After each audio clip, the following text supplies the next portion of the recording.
Hello. My name is Yannis Emiris.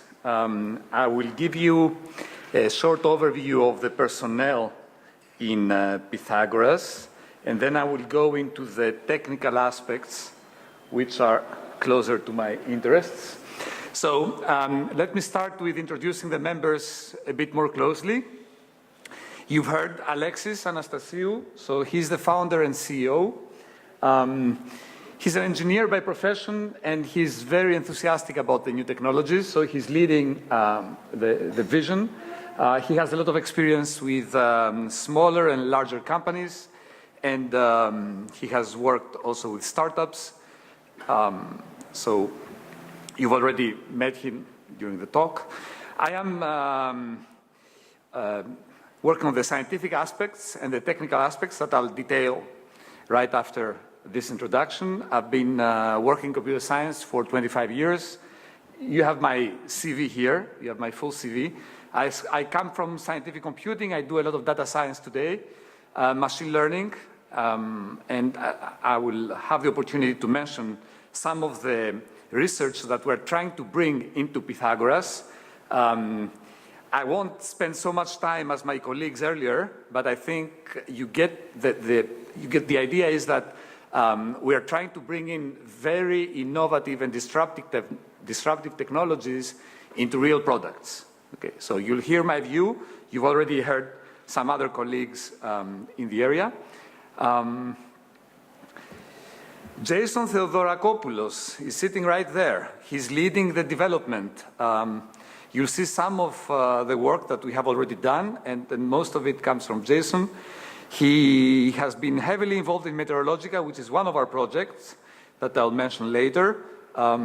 He's an expert in software engineering and data engineering.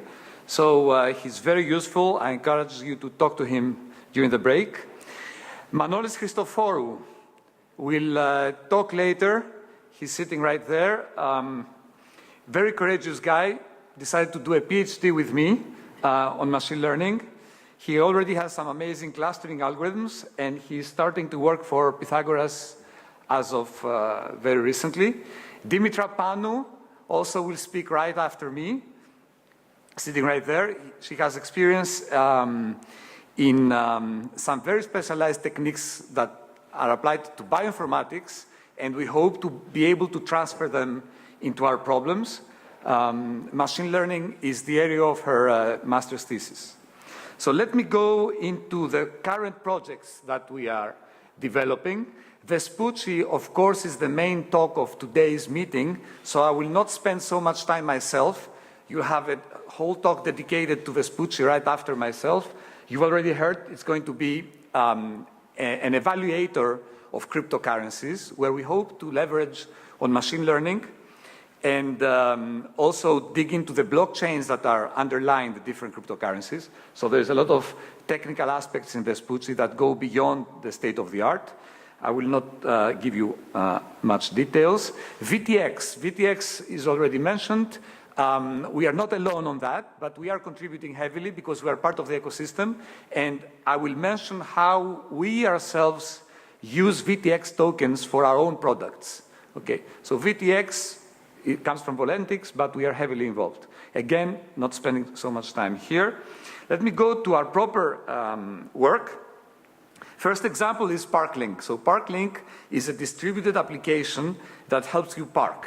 Athens is not the only city where parking can be a heavy duty. I mentioned here, of course, that all the motivation, both for the driver and for the community, pollution, costs, and so on. I have some numbers that show the size of the market. So both in terms of parking, the market of parking, revenue, people affected, city population, number of cars. So these are numbers that show that parking is a problem, but also will be a big problem in the future. So this is one of the projects that is already running. You can go to this webpage and find the prototype. So there is a prototype software running already. What does it do? It lets people declare spots and allows also users to use them. So it has it has a possibility to add spots, like in this example, and also connected to Google Maps, it will let the driver go to the specific spot. So parking spots can be on street or off street. We use a blockchain mainly because it's the default distributed technology. So it's a powerful distributed technology for us, for the company, and it's also somehow the default decentralized tool. Okay, it might not be very sensitive information in this example, but we still like to use it as a distributed tool. And what is also interesting here is the smart contracts that we use to pay spotters. So it's a tangible incentive for people to declare and to add spots in the system. Second project is DONE. So DONE is connecting people that have errands, that have tasks, with people that are willing to do them for revenue. Okay, so here I call them needers and doers. Needers are people that have tasks to be accomplished. Doers are those that are willing to take on a task for pay. Okay, so it's a platform that allows peer-to-peer communication on simple tasks, and in addition to that, it tries to optimize efficiency and skill allocation. Okay, of course. So I see it in two layers. One is just bringing people together so that needs will be covered and people can cover the needs for pay. And at the second level is the optimization level. So again, smart contracts are very important here, because at the end of the matching process, there will be a smart contract between the needer and the doer, okay, after the matching is accomplished. Decentralization, of course, is very important in this application, and it's the main idea besides such an application, that we're able to do large-scale decentralized allocation and matching. And our last project that I have right here is Meteorologica. So it was mentioned, Meteorologica was mentioned. It's a project that has to do with weather forecasting. So we have a lot of in-house expertise in that. We are trying to leverage machine learning for modeling large domains, let's say the atmosphere, at a low resolution, and be able to have very fast and accurate predictions.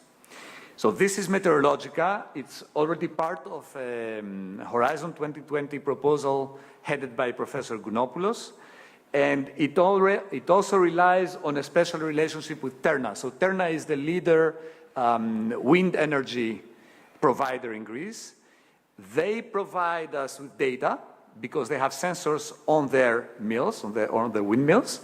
And they also want, they are heavy users of any kind of weather prediction, basically wind prediction that we can offer. The difference between, Terna is not the hardest customer for us in the sense that they are kind of local needs, right? They want to know what happens near their parks. We take it one step further, and we're able to model large domains. So this example is the Swiss Alps. Actually, the photo ranges from the French Riviera to Switzerland, almost to the Austrian border. And this is a convection prediction. So this is more or less Meteorologica, what I have described so far. The D in Meteorologica is the next step, where we wish to use decentralized computing, once again, in order to be able to increase the computing power available for this task. So this is a common paradigm today. You allow people to collaborate, users contribute their computing power, and then they are able to solve a bigger task. So here I have an example. I say, how about if 100 users in Greece were willing to collaborate on this task? Then you would have a computing power 100-fold higher. What can you give them in return? You give them the prediction. So people that contribute to this networking effort, they get the prediction for free. People can get the prediction even if they are not contributors, So non-contributors, they have to buy this kind of prediction with our own token. So DWX is the token of the specific project. Okay, so this is an idea that borrows on the existing work of Meteorologica, which was already, as I said, it's already in line, especially with Terna, and there are already very good results predicting winds and the atmosphere. And on top of that, we are building the distributed application, okay, the decentralized application. Okay, so these are the specific projects that we are dealing with right now. As I said, you'll hear more about Vespucci right after my talk, which is, of course, our main focus so far. I will conclude my talk with my favorite slide. Hope it's not very technical. This is the technologies we're trying to bring in, either from my own team, some more of my students are here, or from teams like Dimitri Gounopoulos, who is in 2 doors down the hall, or Minos Garoufalakis, we've already heard. So what are we using? We are using deep networks. Deep neural networks is a big hype today. This is the first deep neural network, 2012. It's called AlexNet. Is the one that beat all the other learning methods in image recognition. So they managed to build kernel-based methods, PCA approaches, and so far. That's somehow a turning point that turned the vision community into deep neural networks. And since then, of course, many more things are being done. So decision-making, actually, is a crucial operation that neural networks are able to tackle today. And we are heavily investing on that. Big data, of course, data science is something that we've been doing for some time. So here I have an example of tackling, of course, it's small dimension, but the idea is how you tackle the curse of dimensionality. Your data is complex, very big. So when I talked about Meteorologica, the goal is that we are able to model a large domain, continent scale even, Europe, at a grid of size 100 meters. Data is huge. It's big data also in the sense that it flows very fast into your system. One approach that we have championed, and we see that it works in practice, is randomized projections, dimensionality reduction. So you take your data that is in very high dimension, and you project it into different ways. This is what I try to draw here. And of course, our last technology, and probably the most recent, is distributed computing. Today is called decentralized computing based on blockchains. So this is an example of blockchain where blocks are added, you keep the longest chain. There are some technical details, I will not go into that, but these are tools that we are all using together to achieve our results. So thank you for your attention.